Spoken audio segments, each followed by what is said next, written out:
Assalamualaikum warahmatullahi wabarakatuh. Perkenalkan, nama saya Dini Rahmadani dari kelompok 25. Di sini saya akan mengerjakan tugas mingguan shift 3, penelitian operasional 2. Jadi soalan pertama adalah penggunaan aplikasi belajar daring di kalangan mahasiswa semakin meningkat. Tentu dua platform yaitu Ruang Guru dan Zenius. Nah, pada awal pengamatan, 80% mahasiswa itu menggunakan Ruang Guru dan sisanya menggunakan Zenius. Pada tahun berikutnya, 85% pengguna Ruang Guru tetap menggunakan aplikasi tersebut. Nah, sedangkan 15% berpindah ke Zenius. Sementara itu, 70% pengguna Zenius tetap setia dan 30% lainnya beralih ke Ruang Guru. Dengan mengasumsikan bahwa jumlah mahasiswa pengguna aplikasi belajar online tetap dari tahun ke tahun, nah tentukan proporsi pengguna masing-masing aplikasi selama 3 tahun ke depan menggunakan analisis Markov dan tentukan proporsi steady state beserta interpretasinya. Nah, jadi pada persoalan kali ini kita akan menggunakan dua software yaitu RStudio dan POMKN. Langsung saja kita masuk ke RStudio-nya. Jadi, yang pertama, kita akan definisikan vektor awalnya, di mana itu proporsi pengguna saat ini. Jadi, diketahui di soal bahwasanya pada awal pengamatan itu adalah 80% mahasiswa menggunakan Ruang Guru. Nah, sisanya menggunakan Zenius. Berarti sisa dari 80% ini adalah 20%. Jadi, kita masukkan stat 0 itu adalah 0,80, di mana di sini adalah dijadikan desimal. 80% itu jadi 0,80, begitu juga 20%-nya jadi 0,20. Ini adalah 80% Ruang Guru, kemudian 20%-nya Zenius. Oke, selanjutnya kita mendefinisikan matriks transisinya, di mana di sini menggunakan fungsi matriks, kemudian pakai C, ini adalah combine, di mana di sini ada angka-angka 0,85, 0,15, 0,30, 0,70. Jadi 0,85 di sini artinya 85% tetap di Ruang Guru. Kemudian juga ada 15% ini adalah pindah ke Zenius.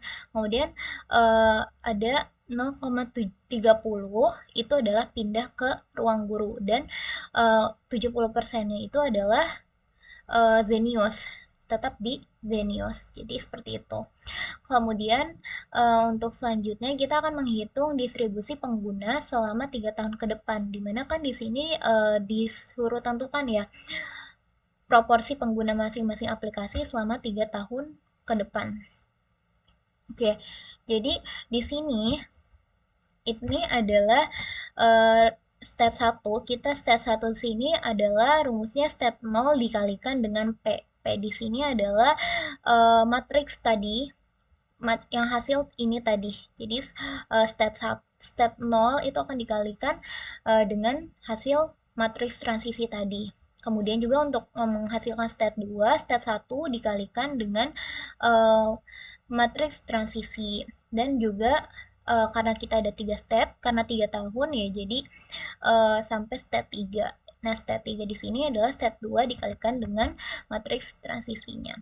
Nah, kemudian kita akan menampilkan hasil proporsi pengguna setiap tahunnya, di mana di sini kita masukkan tahunnya tahun dari 0, 1, 2, 3.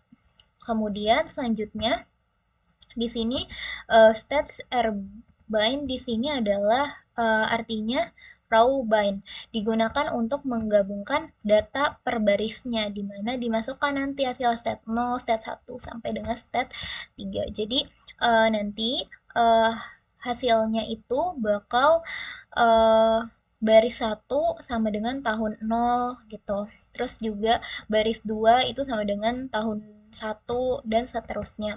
Nah, terus kemudian call names di sini digunakan untuk memberi nama kolomnya. Kemudian kolom pertama itu adalah Ruang Guru, kemudian kolom yang kedua itu adalah Zenius. Kemudian di sini ada raw name stats, di mana ini digunakan untuk memberi nama baris tersebut, di mana paste di sini menggabungkan teks tahun dengan angka tahunnya. Jadi kayak nanti outputnya hasilnya seperti tahun 0, 1, tahun 1, tahun 2, tahun 3. Nah, lalu selanjutnya nanti akan ditampilkan hasilnya, hasil statsnya. Kemudian selanjutnya kita akan menginstal package XPM di mana package ini tuh digunakan untuk operasi perpangkatan matriks. Kemudian selanjutnya setelah kita install, maka kita panggil atau kita gunakan dengan cara library XPM atau kita aktifkan gitu. Kemudian selanjutnya kita mencari steady state, di mana steady state di sini uh, artinya adalah matriks transisi dikalikan dengan dirinya sendiri sebanyak 100 kali gitu. Matriks transisi yang tadi yang sudah kita definisikan di atas itu um, akan dikalikan dengan dirinya sendiri sebanyak 100 kali. Nah, digunakan untuk mencari kondisi jangka panjang juga, di mana steady state ini untuk jangka panjang. Kemudian yang satu di sini adalah mengambil baris pertama hasil matriksnya. Kemudian untuk name steady state di sini memberikan nama pada hasil steady state-nya, dan kemudian lanjut nanti akan ditampilkan hasil steady state-nya. Kemudian kita bisa running hasilnya. Nah, ini didapatkan steady state-nya untuk ruang guru itu adalah 0,6667, kemudian untuk Zenius adalah 0,333. Nah, begitu juga nih print stats-nya setiap tahunnya dari tahun 0, 1 sampai dengan 3. Nah, baik, ini untuk menggunakan RStudio. Kemudian kita akan menggunakan POM-QM. Kita masuk ke POM-QM, lanjut ke modul, lanjut ke Markov Analysis, karena kita menggunakan Markov Analysis, kemudian new, kemudian kita masukkan. Kita masukkan di sini tugas mingguan, judulnya.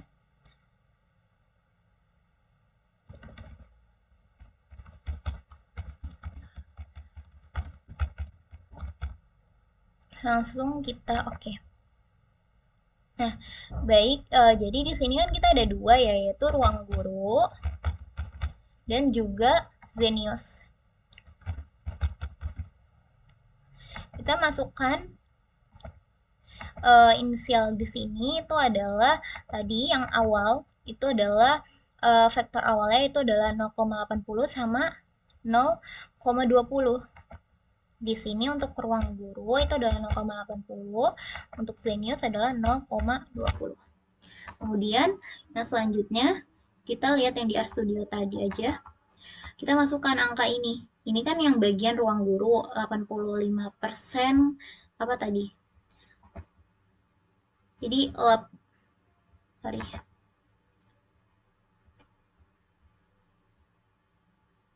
Nah, jadi ini adalah 85% itu pengguna ruang guru. Kemudian 30%-nya ruang guru. Jadi yang di sebelah kiri ini adalah yang ruang guru, bagian ruang guru ini adalah yang Zenius. Kita masukin aja 0,5 0,85 Terus juga yang ini adalah 0,3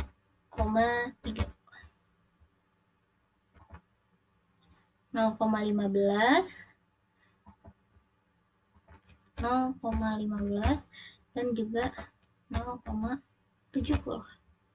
Oke, kita bisa, oh ya, ini untuk number of transactions-nya karena 3 tahun kita klik sampai 3. Lalu solve. Baik, jadi interpretasi untuk soal nomor 1 itu adalah berdasarkan hasil penyelesaian tadi kita menggunakan RStudio dan POM-QM. Nah, diperoleh probabilitas pengguna aplikasi Ruang Guru dan Zenius dalam 3 tahun ke depan itu terjadi penurunan jumlah pengguna Ruang Guru yang awalnya itu dia adalah 80% kan. Nah, menjadi 68,89%. Nah, di sini kan probabilitasnya nih. Nah, terus kalau misalkan yang Zenius itu diprediksi mengalami kenaikan jumlah pengguna. Tadi kan dari 20% ya, yang awalnya 20% menjadi 31,12%. Nah, selain itu, dalam jangka panjang atau steady state-nya, itu ruang guru akan tetap menjadi pilihan mayoritas mahasiswa dengan proporsinya sekitar 66,67%.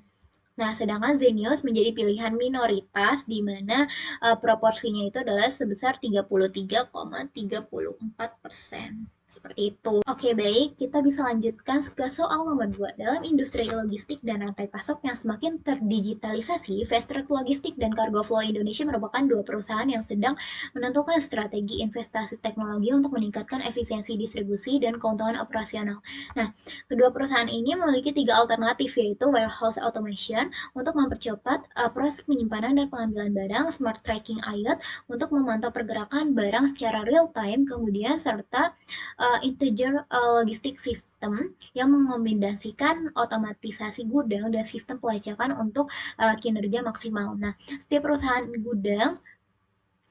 perusahaan akan memilih satu strategi secara bersamaan tanpa mengetahui pilihan pesaingnya dan keuntungan yang diperoleh atau dalam juta rupiah, bergantung pada kombinasi strategi yang dipilih oleh kedua perusahaan tersebut. Nah, berdasarkan kondisi tersebut, buatlah tabel payoff yang merepresentasikan keuntungan masing-masing perusahaan. Kemudian tentukan strategi optimal menggunakan pendekatan teori permainan seperti maximin, minimax, atau keseimbangan Nash.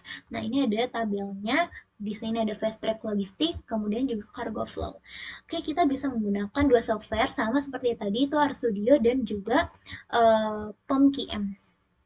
Oke, di sini sudah ada soal nomor 2. Yang pertama, kita harus menginstal package terlebih dahulu, di mana kita install package yang bernama LPsolve, di mana LPsolve ini untuk penyelesaian linear programming. Kemudian untuk menginstal MATLAB sendiri itu untuk operasi matrix. Nah, kemudian setelah kita install, kita aktifkan dengan cara library, kemudian kita panggil LPsolve-nya dan MATLAB-nya.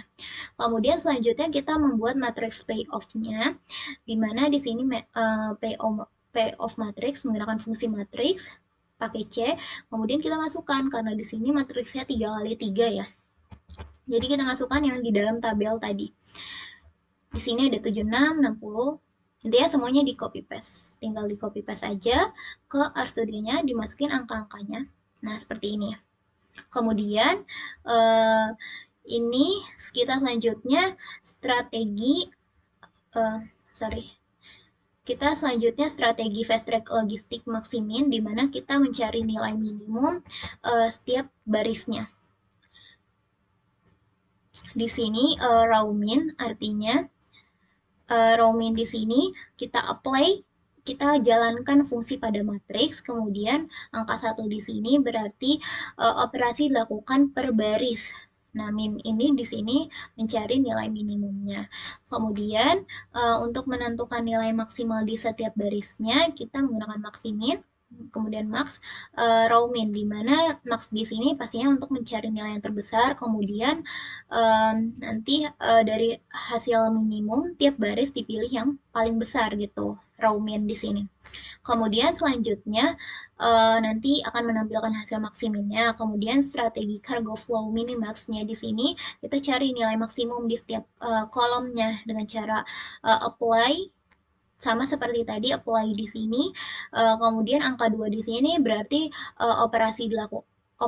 angka 2 berarti operasi dilakukan per kolom gitu. Max di sini cari nilai terbesar di setiap kolomnya. Kemudian kita tentukan nilai minimal di setiap kolomnya dengan cara minimax, kemudian min, kemudian kolom max. Di sini min ini adalah untuk mencari nilai terkecil dari hasil maksimum kolomnya gitu. Kemudian selanjutnya nanti akan ditampilkan hasil minimaxnya. Kemudian kita akan mencari mengecek saddle point-nya. Di sini if di sini digunakan untuk percabangan atau kondisi.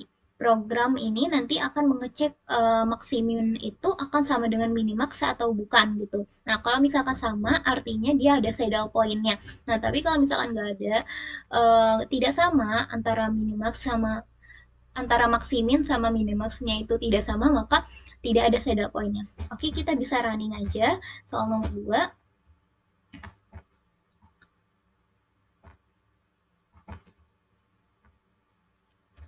Oke, nah Di sini kan dihasilkan maksiminnya ini adalah 51, kemudian minimaxnya di sini adalah 76.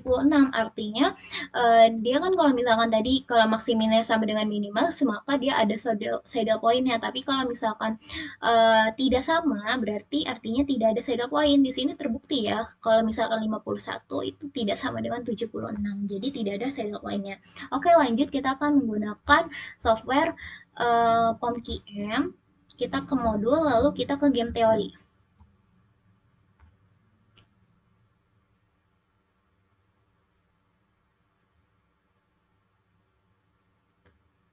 Oke, ini tadi bisa di save dulu.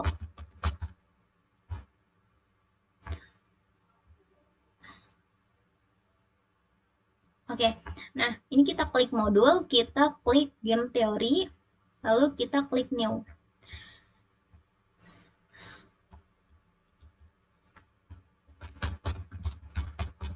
Mingguan.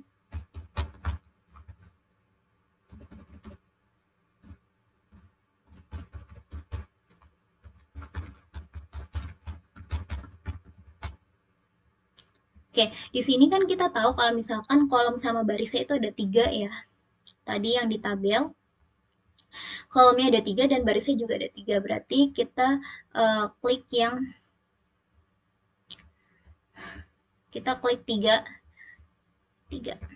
Oke, lanjut. Nah, di sini kita kasih keterangan dulu. Ini WA. Di sini ada apa aja tadi? Ada WA, ST, ILS, T, kemudian I. Ini juga yang sebelah sini WA, ST, dan LS. Oke. Oke, jadi kita langsung copy paste aja tadi angka-angkanya. Ada 76, 60, 61, 76, 60, 61, kemudian 42, 74, 80, 42, 74, 80, dan juga 91, 36, 51. 36, 51. Oke, kalau sudah seperti ini, kita bisa solve. Baik, setelah di solve, itu dihasilkan value of game-nya itu adalah 65,87. Oke, jadi soal nomor 2 ini interpretasinya berdasarkan tadi yang sudah kita menggunakan software RStudio dan POMQM. Jadi didapatkan di RStudio itu nilai minimaxnya, maksiminnya dulu, maksiminnya itu adalah 51 dan minimaxnya ini adalah 76. Nah, karena kedua nilai tersebut berbeda gitu, tidak sama, maka permainan ini tidak ditemukan saddle point-nya. Nah, artinya tidak ada satu strategi murni yang benar-benar paling optimal untuk digunakan oleh kedua perusahaan tersebut. Nah, oleh karena itu, Fast Track Logistics dan Cargo Flow Indonesia itu perlu menggunakan strategi campuran dalam pengambilan keputusan investasinya. Nah, dari hasil perhitungan strategi campuran, didapatkan fast track logistik itu lebih optimal menggunakan warehouse automation itu adalah sebesar 37% dan integrated logistik system itu sebesar 63%. Nah, sedangkan kalau misalkan yang cargo flow Indonesia itu memilih optimal menggunakan strategi smart smart tracking IOT itu sebesar 51% dan integrated logistik system sebesar 49%. Nah, nilai permainan yang diperoleh itu adalah sebesar 65,87 juta rupiah yang menunjukkan rata-rata keuntungan optimal yang dapat dicapai dalam persaingan kedua perusahaan tersebut. Baik, itu saja tutorial dari saya. Kurang lebihnya mohon maaf. Wassalamualaikum warahmatullahi wabarakatuh.